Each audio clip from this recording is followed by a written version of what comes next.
portfolio manager who is telling us all about investing in today's volatile market.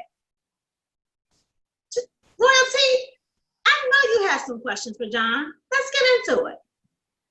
So John, as a financial portfolio manager, what investment benchmarks do you use to determine what are good investments? Typically, we all try to beat the market. So the S&P 500, which we talked about earlier, the index of 500 U.S. companies of 7 sectors, that being technology, energy, consumer defensive, consumer cyclical, communication, healthcare. That gives you an idea of what the market does in general. So you want to be better than that because that consists of good companies and bad companies. So if the S&P 500 is, right now, the S&P 500 is positive, maybe 1%. Anything better than that is what we as advisors would try to do. We try to beat the market so that we can provide value. So what about investing in foreign companies? You know, often we hear about not doing things that are in the United States, and there might be a better advantage of being able to make more money. Would you advise that? No. I hear that all the time. People want to get exotic. I want to invest in China or Brazil. The problem is America is the best, by far, the best consumer buying nation in the world. We have the best economy with the best companies. Why would you go somewhere where you don't understand the management team, you don't understand the political environment? It makes no sense to me to do that. So John, would you recommend that your clients invest in gold or Bitcoins? Okay, I'm going to separate it too. Gold, maybe 10%, maybe. And you can buy. It's very hard to buy gold. You stay away from those commercials that offer you gold, and you buy real asset gold and they hold it for you. That's a ripoff. The best way to buy gold is through a ETF, which is an electronic trading fund. It works similar like a stock, and you can buy gold. It follows the price of gold, which is the electronic trading. The electronic trading ETF is called GLD, which is gold, GLD. And if you buy shares of that, as gold goes up, that ETF will go up. If gold goes down, it go down. So you can buy gold through the ETF, electronic trading fund. Bitcoin, can I use the word HELL on here? Yes, you may. We have an adult audience. Yes, you can. Hell no. I hate Bitcoin. Bitcoin is for people that don't understand investments, that are always looking for the new thing. And Bitcoin is not even an investment. You might as well go to Vegas and put 50% on black. It's the same thing. Are you serious? Some of us may not know what Bitcoin is. So explain to some of us who may not know what Bitcoin is. Explain to us what it is. Bitcoin is a electronic currency. That is all it is. It doesn't have any value. Like an investment, if I buy Apple, that means I'm buying a company that's making money per year, and I can physically look at how much money they're making and value that company. Bitcoin doesn't have any assets.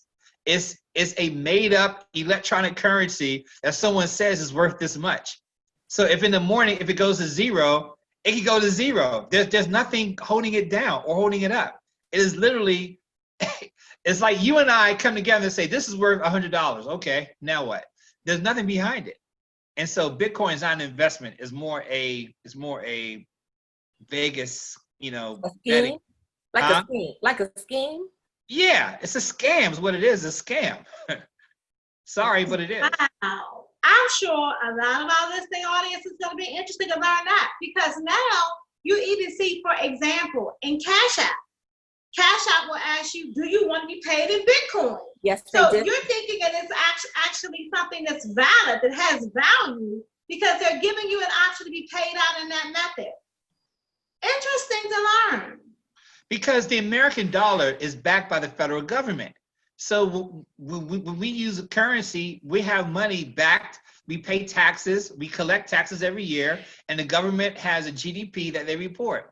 Bitcoin is, you and I can come out with a Bitcoin tomorrow and be like, hey, this is worth $100. Each coin is worth $100. And what? There is nothing behind it. It's simple. It's nothing behind Bitcoin. It is a Ponzi scheme that's waiting to fall. So who backs Bitcoin? Nobody. There's nothing backing it. There's nothing backing Bitcoin. So it's just a community of people who just decided that they're going to have digital currency. Yes. Okay, I just passed out. Okay, I just passed out because everybody has been thinking that Bitcoin is the new way to go. Invest your money in Bitcoin. But I want to go back to something else you said as well as we covered Bitcoin, to go back to the piece of gold. Because there's a big company, which I will not name because I will not be sued, that sells gold, but you don't actually get the gold. You actually get a little card, and they're like holding the gold for you. That's another scam. That's a scam. Yeah, that's a scam. They are being investigated by the SEC. That's a scam. I mean, they're just like taking, they're taking your money. I mean, you have like, you supposedly have this gold, but they overprice it so much, and it's just, and you normally see it on conservative talk show radio because they believe in that scam / gold, whatever. It's a scam. But as far as gold, the best way to buy gold is through electronic trading fund, which is GLD, and you can buy shares of it, and you can own it forever. And if the price of gold keeps going higher, because right now gold is trading at the highest it's ever traded, at over $2,000 an ounce. Wow. So just this time last year, it was at $1,500 an ounce. So gold has risen approximately 33% in the past year, and that's because of the current economic climate of money. And I won't go into that. That's a whole nother subject matter. Okay. Interesting. Now I gotta ask you this one. This is a big one. I know it's gonna be a hot button for all of our listening and viewing audience, but I have to put it out there. So there's this new investment club. It's called the Flower Club, the Underground Railroad. You invest $100 to anywhere to $500, and you get back $4,000. And they claim that, it's an investment that is not illegal because it's a savings club and everybody gets paid. Are we looking at the next big Ponzi scheme that's going to bottom out? If John's going to say yes, I'm going to say yes. No, you're not looking at the next big Ponzi scheme. It's been around for years. Sorry, but have you seen The Wire? Have you guys seen The Wire? Yeah. You remember when Stringer Bell went to the lawyer and was like, he gave him the documents, and he was like, the faucet? There's no faucet. That's been a scheme in Baltimore for years. Yes. That's what this is. It's been a scheme in DC for over 40, 50 years. DC is a primary region that this thing fluctuates, and it takes a different face every time it comes up. It is a Ponzi scheme from the ground up. You put your $100 in, and the initial people that invest in it, they will get their money back, but eventually, when the bottom dries up, somebody's going to be caught holding the bag, and it is illegal because you can't claim it on your taxes. Oh. Taxes. That would be something nobody's factoring in that's investing in these all these savings clubs. You need to pay taxes on every dollar you earn. Now it's interesting that we pay taxes on a small bit of money that we make on bank accounts, but we don't think we have to pay it on this savings club. Precisely. Wow. So wow. Glad to hear you say it. I tried to explain to people that it's illegal. It's not something you should be involved in. Yes, you might get paid. But the question is, what happens when everybody who got paid gets a 1099 to pay the money that they made? Can you afford it when that money hits after you spent it? So we need to make sure that we're investing in the right market. And all these scams and different things that we hear about are not the places we should be putting our money. But we should be putting our money with people like John Funderburk, who are financial portfolio managers, who can show us how to make legitimate money with our money, especially in a volatile market. Can I ask something that real quick, please? The amount of money that the investment club, like $100, if you were to put that into a company like in 2001, instead of buying an Apple phone for $399, had you bought Apple stock, today it would be worth $62,000. And that's greater than any kind of Ponzi scheme or whatever they got going. And when I was 8, my mother brought me a pair of Nikes for $39 in 1978. Had I had brought $39 worth of Nike stock, it'll be worth over $1 million today. So we need to stop focusing on Bitcoin and Ponzi schemes and putting our money into the financial markets where you can make real wealth. That's all. Perfect. I completely agree. 100%. So, John, explain to us just a little bit clearer, what is owning a stock mean? So if I invest in the market, then I am a owner of the stock in the company that I bought, correct? Correct. So if I own Apple stock, I actually own a part of Apple. So I'm actually one of the owners of the Apple company. Yes, and every year they have conferences where you're invited to go, where you can vote on different things. You can choose who the board is. Your vote counts towards the direction of the company. You are an owner that has voting rights. Didn't know that. Now that's what you call financial power. Being able to not only invest in the market, choose who the board members are, have a voice where you're able to have some of the decisions that the company decides to go in. Right. Precisely. 100%, that's wonderful. Do stocks perform better at certain times of the year? Typically, yes. The fourth quarter, they call it the Santa Claus rally, between October and December. Stocks tend to rise during that time. They don't do as well during the summertime before COVID because most people are on vacation and they're not buying or investing. So there's typically a lull in between July and September.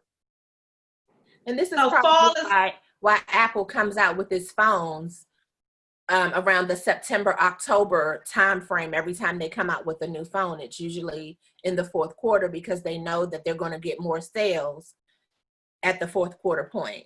There you go. So you want to make sure you own Apple to get that rise. Perfect. All right. We'll be right back with our final segment. We'll learn the last bit that we can learn for today about investing in today's volatile market. But John won't be going away. We're going to keep him on hand. We'll be right back. Welcome back to our final segment. Oh no, we're not going to stop here. We're going to take our time and get all the information we need to know. Welcome back to Investing in a Volatile Market with our financial portfolio manager, John Funderburk. Let's see, what other questions do we have, Royalty? So, John, what advice would you give our audience on buying stock in a company? Well, first and foremost, I would typically say buy stock of the companies that you normally use every day so that you know that's a good start. So every day we use Google. I've used Google today. I'm sure you have. We use Amazon every day. We use Apple. We call each other on our Apple phones. We're wearing Nikes. All of us have Nikes on some level, shirt, shoes. I think with COVID, we're wearing Amazon out.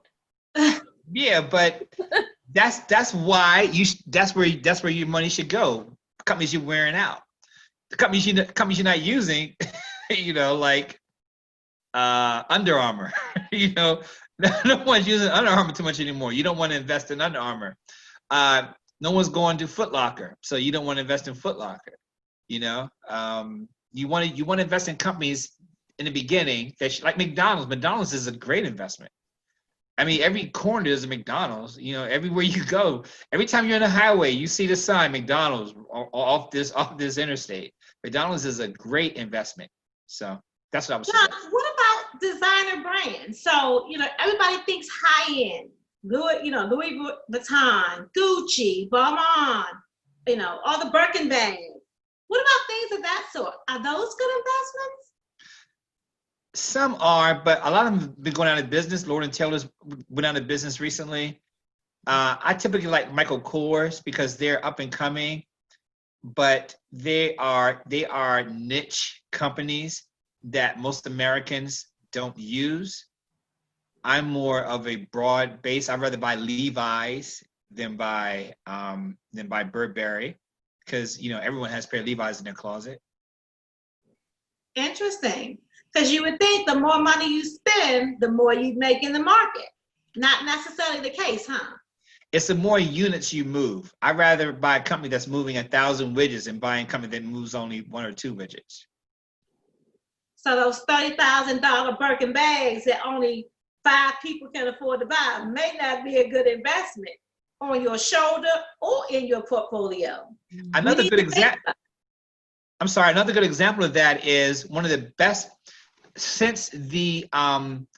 performing stocks on the market is dollar stores. Yes. I can see that. I can see that too. Everybody wants to go in and spend $1. Mm-hmm. So dollar stores are performing really well. So John, where were you when the Popeyes chicken sandwich was popping? I needed to be investing in Popeyes. Popeyes did okay with that, but to be honest with you, Domino's did a lot better during that time because of technology, because they have an app where you can order and pick up. And Domino's Pizza at one time was trading at $14 a share. Now it's at $400 a share. And this was just 7 years ago. So Popeyes did really well, but through technology, Domino's did better as a company. Interesting. Yeah. I would have thought all those long Popeyes lines and people fighting and all the murders over those chicken sandwiches would have brought some dollars in. I'm telling you. So guess not. Learning new things. Yeah, every day. So John, why is Amazon and Apple in the news so much as far as the stock and the stock prices? For one, this Zoom is being recorded on what? An Apple product. An Apple product. Exactly. And you call us on what? An Apple product. You're absolutely. And then when you're home tonight, when you want to order something, who are you going to use? I'm going to use my the Apple big product. A, Amazon. So there you go. That's why. I mean, it's such a they not only have good products, but they make our life so much easier. And they are run by both of the managers, the CEOs, Tim Cook and Jeff Bezos, are doing such a good job. They're far and beyond any CEO out there. That their market cap is increasing. We're using them more and more. They are great companies with great products that are indispensable in our life right now. I mean, if you had a choice between your Apple and anything else, Apple probably be high on the list of things you have. If your house was on fire, you're grabbing your phone and your computer. Very true. Well, let me ask you a question, because people always are going back and forth between Apple and Android, Apple and Android, Apple and Android. Is Android a good place to invest money as well? No, I don't know anybody going back and forth between Apple and Android. Android, if their phones can stop catching on fire for over a year, maybe. But that was a little shady. That was a read. But Android is like, I don't know. I'm sorry. I don't want to piss off your viewers who have Android, but if you have an Android phone, you typically are, your personality is just different. And I'm sorry. But I don't know if it's a personality difference. Actually, when you look at it, that honestly, I'm just saying, I'm making a joke. People who can't afford Apple phones. Apple phones are ridiculously priced. Everybody who doesn't have stability as far as their income is concerned, it's another option for them. I apologize. I made generalization, but it's just. No, I'm just asking though, because there are people that literally, I mean, I'm telling you, I struggle. I'm not a really technology girl. I'm not. So I love my iPhone, but I don't need the latest one when it comes out. I only get the next version when mine doesn't work anymore, which they program every 2 years. Yes, Apple, I know you get y'all do that. And she's telling the absolute truth. So when you think about it though, John, to make that kind of investment of $1,000 for a phone, They have only cheaper gonna models. last you 2 years. They have cheaper models now. They have the SE phone, which is cheaper. They have cheaper versions of it. Android just doesn't appeal to the Android doesn't have the technological advances that Apple has. It's not. I mean, when you hold an Apple, you feel the difference in the quality of the product. When you hold an Android, the phone is plastic. It's not as durable. There are issues. I used to own an Android, and the battery swelled up so much I couldn't even use the phone anymore. I couldn't even get the back on the phone because the battery was swelled up like it had been, like, I don't know, shot with steroids or something, and it was getting hot all the time. I would never have another Android in my life because Android makes an inferior product. And I'm sorry about people that use Android, but it's inferior product. So no, for me, it's not a good investment because the product isn't as good. Okay. I also think though with Apple, for most people, it's a comfort of, it's easy to use and easy to navigate. So, and you're able to kind of mingle all of your products together. So your watch and your iPad and your MacBook and your phone, all of those are they all kind of mimic in terms of how you use them. I think that for me, the Android product was just not as comfortable to use. Precisely. Yeah. So that's why you don't want to. That's why you don't want to invest in it. It's not as compatible. So, John, what qualifications should our audience look for when they're seeking a financial advisor? Why should we choose you? Well, you should seek someone that you can first of all reach when you need a question. Is that person available? Because you're going to have questions. You're going to have you're going to need things to you may need your money for a particular reason. So you need someone that you can relate to, that wants to invest in you, and you're not just another number in their book or so I will give some insight. If some of the financial firms only accept accounts that are $250,000 or above, because they feel as though that an account's lower than that is you spend a lot of time and the return is not there. So some of your larger investment houses are like that. Some of your smaller, more family-oriented ones are better if your account is $250,000 below, because they're focused on accounts on accounts like that. So if I were you, I would first invest in the company and see how, like, get the customer reviews, and then that person. But get someone that you can reach when you want to reach them, and be able to talk with them for as long as you want to talk with them, and get all your answers that you need. So why would I think that I couldn't do it myself? Like, what's the advantage to seeking professionals to help you? Everybody has all these articles you can read, and they tell you what you should invest in. And so is it safe for you to go ahead and just try the market on your own? Well, if I needed my tooth to come out, I'm not going to go in my kitchen and pull it out. I'm going to go to a dentist that knows what he's doing. I mean, your money is your life source. I mean, that we all get up every day to make money. We don't get up every day because we're trying to be charitable. So that money represents actual time of your life. So you want to put it in the best possible hands and the best possible investment vehicle to grow in the best possible way, because that is your life that you're investing. It's not just money. It's the hours of your life that you've invested making it. Absolutely. And my money comes hard.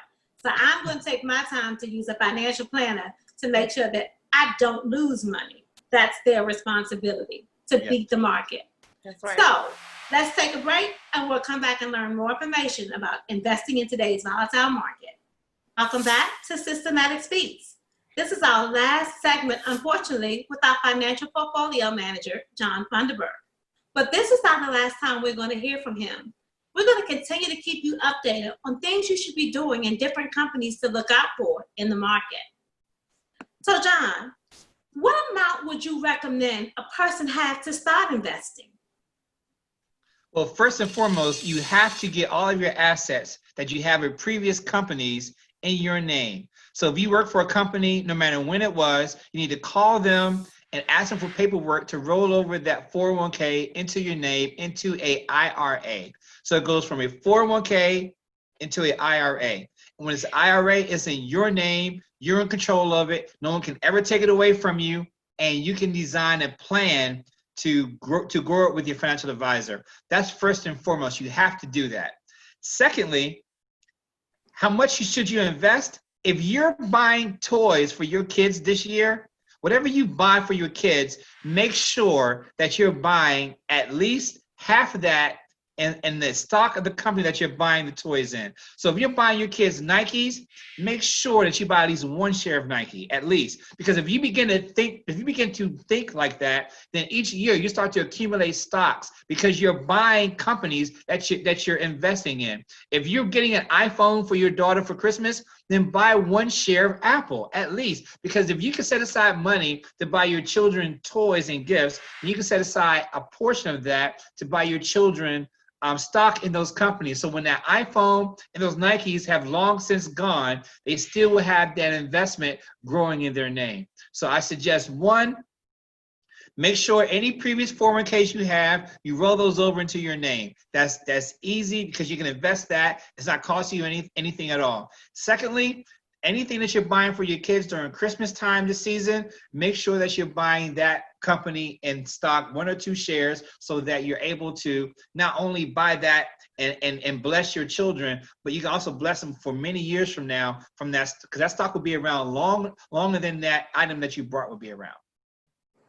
Okay, great idea. Didn't think about that, but that's a good way of spending the money. But John, what about people who want to start their accounts that don't have a rollover? So if I haven't left my job, I can't take my 401 money out and do what I want to do with it. How much do I need to have to start investing with you? At least $2,000 is a good start.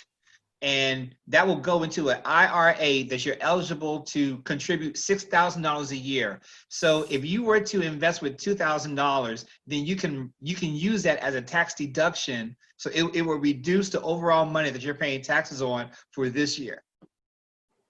Okay, so if I don't have the $2,000, can I start making installments until I get there? Yes. But it first starts with a conversation, and I'm available anytime because of technology. All right, so we know what industry you're going to be pitching, technology. Yes.